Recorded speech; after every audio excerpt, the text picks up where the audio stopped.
Bonjour à toutes et à tous, bienvenue sur Politique au Sénégal. Nous abordons ce soir le verdict contre le journaliste Madiambal concernant son extradition et les enjeux de la justice française au Sénégal.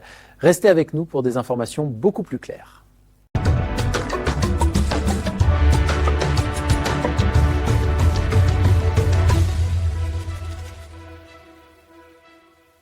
Bienvenue à notre discussion. Notre échange aujourd'hui va plonger au cœur des tensions politiques et économiques qui traversent le Sénégal. On va s'appuyer sur les informations qu'on a pu recueillir, notamment autour de personnalités comme Ousmane Sonko, mais aussi d'événements récents comme cette décision de justice concernant Madiambal Diagne, un journaliste dont les démêlés judiciaires ont pas mal marqué l'actualité.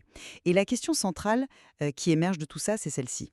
Est-ce que les défis considérables, on peut le dire, auxquels le Sénégal fait face sur le plan économique, avec cet endettement dont on parle beaucoup, et politique avec des crispations évidentes, est-ce que ces défis sont principalement le résultat d'influences extérieures, peut-être même de manœuvres délibérées pour, disons, maintenir une forme de dépendance? Ou bien est-ce qu'ils prennent racine avant tout dans des facteurs, des dynamiques internes propres au Sénégal?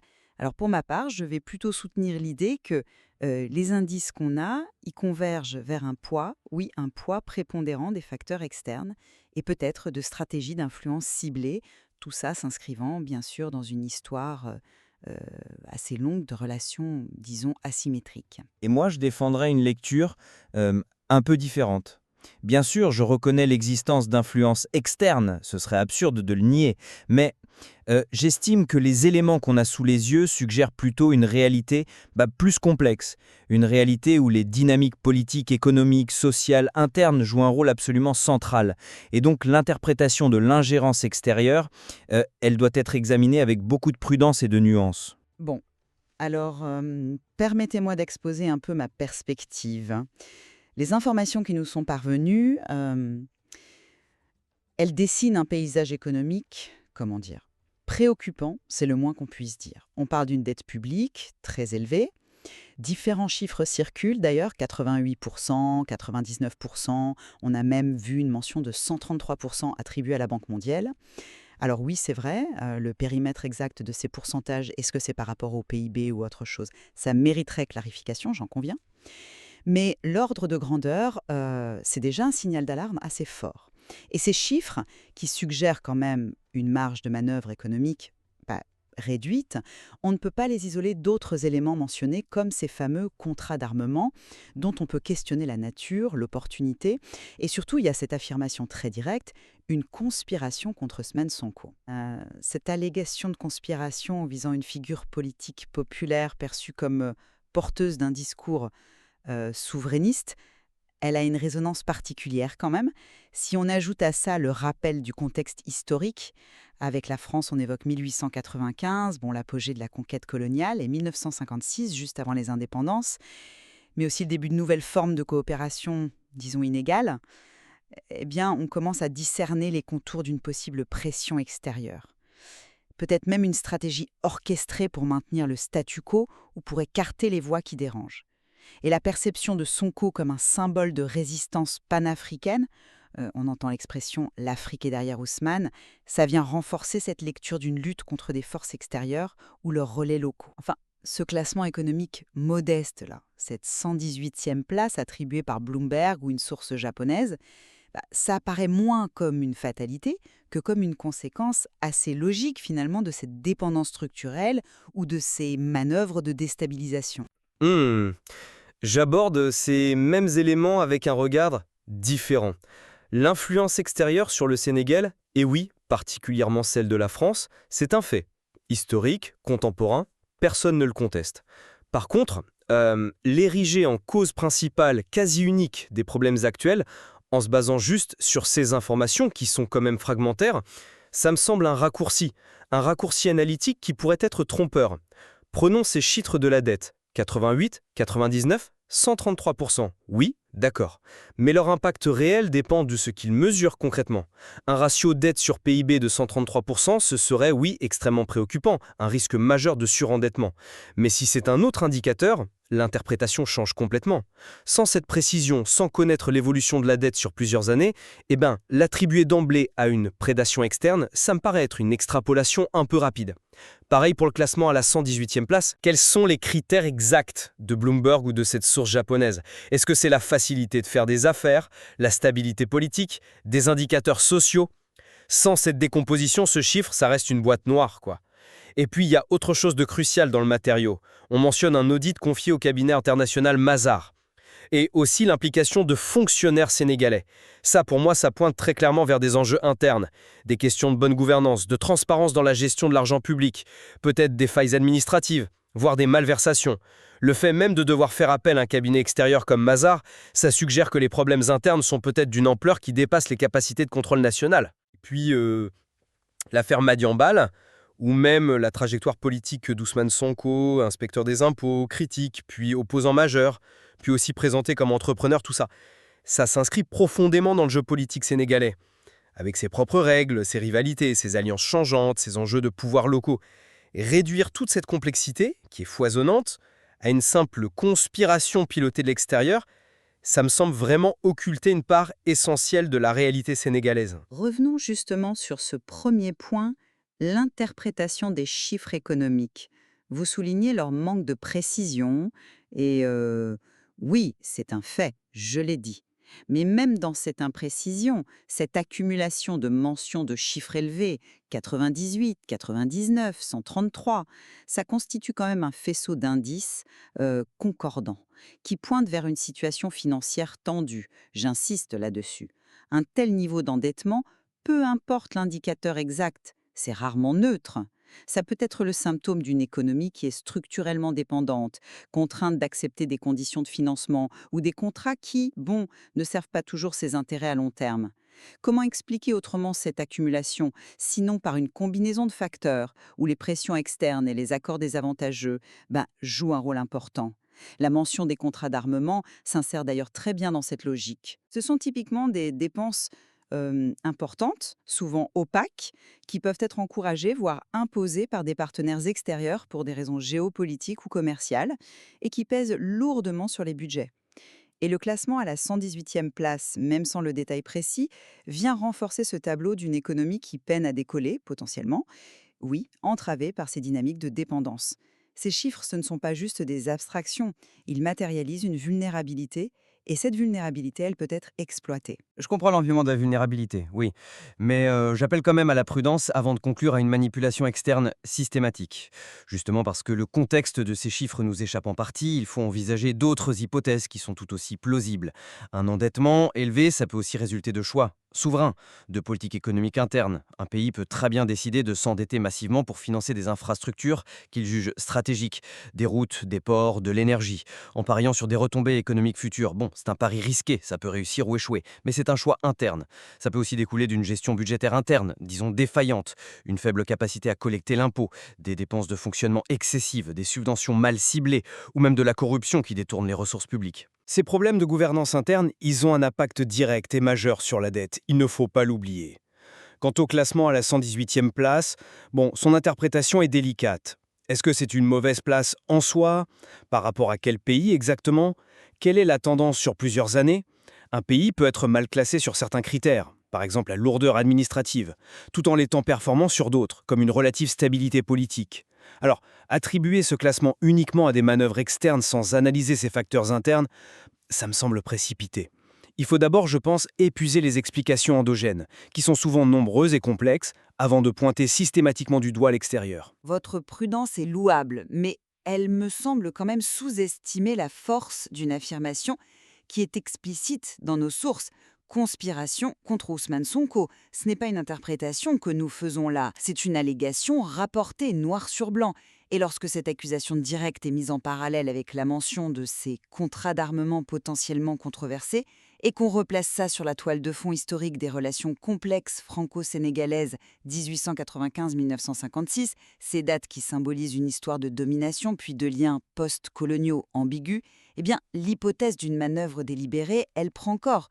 Une manœuvre qui viserait à neutraliser une figure politique, Ousmane Sonko, dont la popularité est attestée, l'Afrique est derrière Ousmane, ce n'est pas rien, et dont le discours remet en cause certains équilibres jugés favorables à des intérêts externes ou internes mais étroitement liés à ces derniers. La perception d'une conspiration n'est peut-être pas qu'une simple rumeur, vous savez. Elle pourrait refléter une réalité de lutte d'influence où des acteurs puissants, étrangers ou nationaux agissant pour le compte d'étrangers, cherchent activement à écarter un obstacle à leur agenda. Cette convergence d'éléments, l'allégation directe, le contexte économique tendu, le contexte historique, la popularité de la cible, ça rend l'hypothèse de l'influence externe ciblée non seulement plausible, mais à mon sens, très crédible. Oui, je ne nie pas la gravité de cette allégation de conspiration, bien sûr. Elle témoigne d'un climat politique extrêmement tendu, polarisé au Sénégal, où la suspicion envers les manœuvres occultes est forte. C'est un fait politique en soi. Cependant, adopter le terme conspiration comme clé de lecture principale, quasi exclusive, ça me semble dangereux intellectuellement. Ce mot est très chargé. Il suggère une action coordonnée, secrète, pilotée par une volonté unique, et souvent, oui, externe. Or, la réalité politique, surtout en Afrique de l'Ouest, est souvent bien plus fragmentée, plus chaotique. Les déboires d'Ousmane Sonko, qu'ils soient judiciaires, politiques, médiatiques, ils peuvent s'expliquer de manière tout aussi convaincante et peut-être même plus complète par la violence des luttes de pouvoir au sein même de l'élite sénégalaise. Pensez aux rivalités féroces entre factions politiques, aux ambitions personnelles parfois démesurées, aux conflits d'intérêts économiques locaux, aux règlements de comptes personnels ou claniques qui traversent l'appareil d'État et le monde des affaires. Ces dynamiques internes sont extrêmement puissantes. Alors, bien sûr, des acteurs externes peuvent tenter d'exploiter ces failles, de soutenir tel ou tel camp, d'influencer certaines décisions, mais ça ne signifie pas forcément qu'ils orchestrent une conspiration globale, centralisée. Les enjeux autour de l'affaire Madiambal, par exemple, renvoient probablement à des jeux très complexes, impliquant la justice, les médias, les sphères politiques sénégalaises elles-mêmes. Attribuer tout ça à une main invisible extérieure, c'est peut-être ignorer la capacité d'action et les motivations propres des acteurs sénégalais. Vous insistez sur les acteurs internes. Et oui, leur rôle est indéniable. Mais alors, comment intégrer l'élément de l'audit du cabinet Mazars dans votre lecture ? Ne peut-on pas y voir, justement, une manifestation de cette influence externe dont je parle, soit une pression exercée par des bailleurs de fonds ou des partenaires internationaux qui exigent une transparence, mais selon leurs normes, et qui utilisent cet audit comme un outil de contrôle, voire de pression, soit, autre lecture possible, une manœuvre commanditée par une faction interne, d'accord, mais qui utilise un cabinet international pour légitimer une action visant à discréditer ou à affaiblir des adversaires, peut-être ceux jugés trop peu dociles vis-à-vis d'intérêts extérieurs. Le recours à Mazars ne prouve pas en soi une volonté purement interne, de bonne gouvernance. Il peut aussi être un instrument dans une lutte d'influence plus large. Et que dire des fonctionnaires sénégalais qui sont mentionnés ? Leur rôle est potentiellement ambigu, non ? S'ils sont au cœur de la gestion interne, d'accord. Mais sont-ils pour autant tous et toujours des agents autonomes agissant pour le seul intérêt national ? Ne peuvent-ils pas, pour certains, être sensibles à des pressions, à des incitations, ou simplement agir comme relais, involontaires ou volontaires, d'influences qui dépassent les frontières sénégalaises ? Cette perméabilité entre l'interne et l'externe me semble une caractéristique clé. C'est précisément sur ce point que je vois les choses un peu différemment. Le recours à un cabinet d'audit international, comme Mazars, qui est quand même réputé pour son expertise technique, peut être interprété au contraire comme la reconnaissance, par les autorités sénégalaises elles-mêmes, de l'existence de problèmes de gestion ou de gouvernance interne, suffisamment sérieux et complexes pour nécessiter une expertise pointue et, disons, indépendante. C'est peut-être le signe d'une volonté, ou en tout cas d'une nécessité, de faire la lumière sur des dysfonctionnements endogènes, qu'il s'agisse d'inefficacité administrative, de manque de transparence ou de soupçons de corruption. Plutôt qu'une ingérence subie, ça pourrait être une démarche proactive, même si elle est difficile, visant à identifier les problèmes pour mieux les corriger, et peut-être aussi pour restaurer la confiance, interne comme externe d'ailleurs. Parce que l'État, ce n'est pas un bloc monolithique. Il est composé d'individus, d'administrations avec leur propre logique, leurs compétences et parfois leurs propres failles. Avant de postuler qu'ils sont des relais de l'extérieur, il faut analyser leur action dans le cadre des institutions et des procédures sénégalaises. Est-ce qu'ils sont confrontés à des problèmes de formation, de moyens, de pression politique interne? C'est là, au cœur de l'appareil d'État sénégalais, que se jouent bien souvent les questions de bonne ou de mauvaise gouvernance. Et enfin, la trajectoire même de Sonko, critique de l'administration, opposant charismatique, puis homme d'affaires, elle illustre bien cette imbrication complexe entre le parcours individuel, le jeu politique national et l'environnement économique local. Ce sont des dynamiques profondément ancrées dans le terreau sénégalais, quoi. Bon, en guise de conclusion, mon analyse des éléments dont on dispose, même si, je le reconnais, elle repose sur des informations qui mériteraient d'être creusées, elle me conduit à maintenir ma position initiale.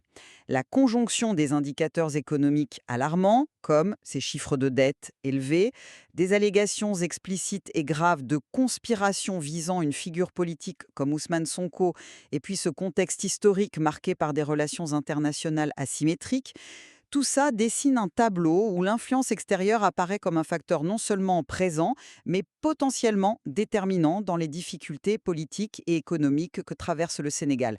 Et ces difficultés, elles semblent se cristalliser autour de Sonko, qui est devenu, malgré lui ou de son plein gré, un symbole de cette tension entre souveraineté et dépendance. Et pour conclure de mon côté, tout en reconnaissant bien sûr l'importance du contexte historique et le poids des relations internationales dans la trajectoire du Sénégal, les éléments que nous avons examinés m'incitent vraiment à une lecture différente. Les indices qui pointent vers des problèmes de gouvernance interne comme la nécessité de cet audit par Mazars, le manque de clarté et de contexte autour des données économiques brutes, et puis la complexité évidente des parcours et des affrontements politiques locaux illustrés par les cas Sonko et Madiambal, tout ça me persuade que les dynamiques internes sénégalaises sont absolument fondamentales pour comprendre la situation actuelle.